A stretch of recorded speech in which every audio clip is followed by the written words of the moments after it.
Прывітанне. Сёння распавяду вам, якія труднасці сустракаюць замежнікі, якія вывучаюць беларускую мову. Шчыра кажучы, іх вельмі шмат, таму што беларуская мова таксама вельмі трудна.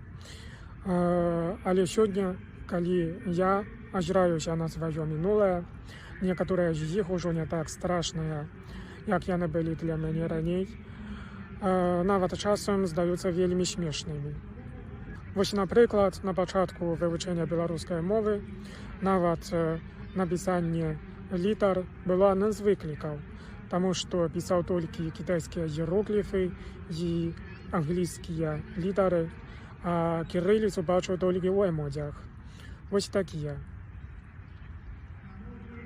Вельмі доўга намагаўся пісаць іх такімі, якімі яны былі расдрукаваныя, але потым аказалася, што гэта не так.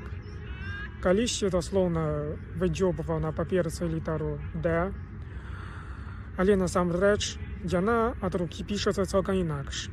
Штосьці падобнае да англійскага «Д» і «Г», но добра, так і буду пісаць.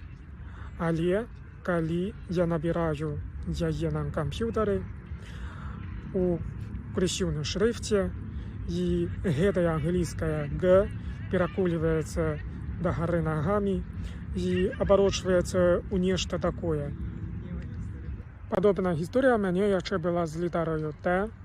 Маленькая «Т» пішацца таксама як англійская «М», праз што потым у мяне пачаліся клопаты з англійскай мовай, а у вялікай, пад шапкай невядома адкуль, выраслі яшчэ дзве ножкі.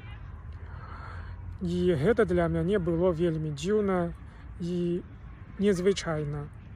Вось такая цікавостка. Дзякуй.